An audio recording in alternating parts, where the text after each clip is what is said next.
大家好，我是带领镜拿着话筒拿了3家偏偏，今天和大家说说钢铁侠3。在13年前的千禧年跨年夜上，妮妮认识了植物学家菜花，聊开了之后，决定把他带到房间里深入的交流学习一下。这是一个跛脚的眼镜男找到妮妮，说自己叫布拉德皮蛋，也是妮妮的脑残粉。妮妮把皮蛋的名片给了菜花，随口用一句5分钟后天来见打发了皮蛋。菜花在屋里给妮妮展示他研制的绝境病毒，这种病毒能修复细胞，运用到人体就能使残疾人的断肢再生。而此刻皮蛋却一个人在天台吹着冷风。时间回到现在，在复联1那场纽约大战后，妮妮得了严重的焦虑症，整宿睡不着觉，闲着没事干，只好做手工，一口气从复联1的老铁7号做到了现在最新的老铁42号，每个部件都能远程操纵，还能自动组装。这他喵的不就是圣斗士穿圣衣吗？穿好战甲的妮妮再次来了个标准的打底 pose。好基友老罗告诉妮妮，国际恐怖组织世界帮接连制造了9起爆炸事件，奇怪的是居然找不到爆炸源。世界帮的首领满大人隔三差五就在网上传苦后视频，更新的比偏偏还勤快。另一边，容光焕发的皮蛋找到小辣椒，希望能和斯塔克公司一起合作，但小辣椒觉得他的技术很可能被开发成武器，所以拒绝了皮蛋。紧接着又发生了一起爆炸，还把妮妮另一个好基友哈皮哥炸出重伤。也不知道哈皮给了这片子多少弹珠，我青皮出双倍。妮妮很生气啊，在媒体面前公布了自家地址，还隔空喊话满大人，我家大门常打开，开放怀抱等你。回了家后，妮妮立马还原了爆炸现场，发现爆炸时现场温度达到了3000度，并且有一起就发生在了田纳西州。为了调查，妮妮叫她的智能语音管家老贾提前设置了去田纳西的行程。就在这时，菜花找了妮妮，说有很重要的事情要跟她说。小辣椒不想做小青椒，所以见到菜花有点不开心。3人还没同框多久，一枚导弹就击中了妮妮的豪宅，这还不是妮妮自己给作的。她都告诉大家自己住哪儿了，恐怖分子不弄她岂不是很没面子？妮妮先保证了小辣椒和菜花的安全，自己穿着战甲誓死抵抗。但由于老铁42号还在测试阶段，所以豪宅很快就被恐怖分子给炸平了。妮妮掉进了海里。此时老贾启动了之前设置的飞行计划，就这样穿着老铁42号的妮妮飞到了田纳西州。妮妮醒来以后，发现老铁42号没电了，只能藏身到一个仓库里。万幸这家的孩子是妮妮的小迷弟，妮妮把战甲留在仓库充电，让孩子帮她准备一些工具和食物。随后根据孩子提供的线索，妮妮从爆炸案遇害者家属手里拿到了一份资料，通过这份资料查到原来全是皮蛋搞的鬼。他把绝境病毒注射到人体，还把这门技术卖给了满大人。被注射后的变异人身体能产生高温，并且还像开了挂一样拥有很强的自愈能力，只是有时不稳定，会因为温度过高而爆炸。这样就解释了为什么爆炸现场没有炸弹的痕迹，因为用的是人体炸弹。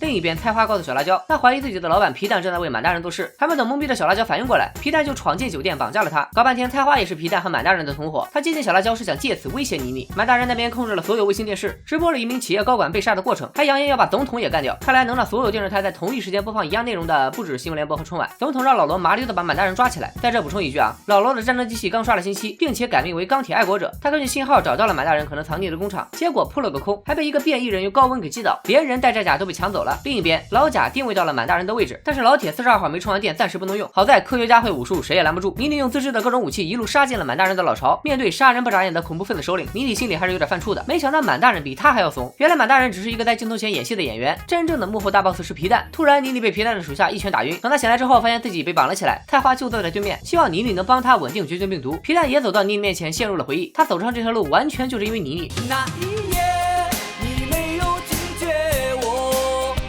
那一夜我伤害了你。皮蛋绑架了小辣椒，还给他也注射了绝境病毒。此时菜花突然良心发现，以自杀威胁皮蛋，让他放了妮妮。原来皮蛋已经掌握了稳定病毒的方法，所以根本不怕菜花的威胁。皮蛋叫手下看着妮妮，自己手把手的脱下了老罗的钢铁爱国者。妮妮估摸着老铁42号的电也充的差不多了，就开始和俩手下闲聊拖延时间。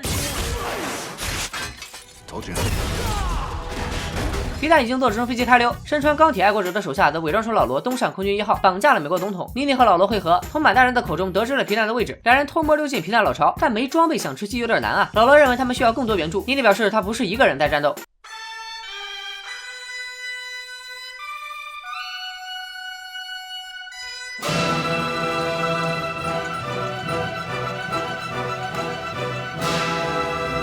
原来妮妮早就让老贾把所有老铁系列都装上了自动程序，和皮蛋的变异人手下展开了一场人机大战。妮妮和老罗则兵分两路，老罗顺利的救回了总统，妮妮就没有这么好运气了。在和皮蛋的战斗中，不小心让小辣椒掉进了火海，怒气值加满的妮妮准备干掉皮蛋，但毕竟对方是 BOSS， 几下就把妮妮给干趴下了。好在老铁42号及时出现。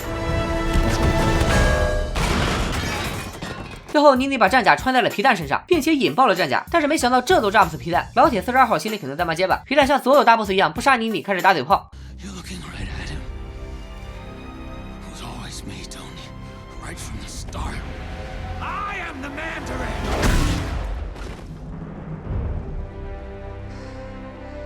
皮蛋居然被小辣椒给干掉了。看来每一个超级英雄的背后都有一个比他还要彪悍的女人。妮妮答应会治好小辣椒体内的病毒，毕竟搂着一个人体渣男睡觉还是很危险的。然后妮妮引爆了所有的战甲，就当是送给小辣椒的圣诞节礼物，也就值个几百亿美元吧。电影的结尾，妮妮做手术取出了体内的反应炉，并且丢向了大海。彩蛋里才发现，原来以上所有剧情都是妮妮在跟绿胖讲故事。身为妮妮好哥们的绿胖听得非常认真。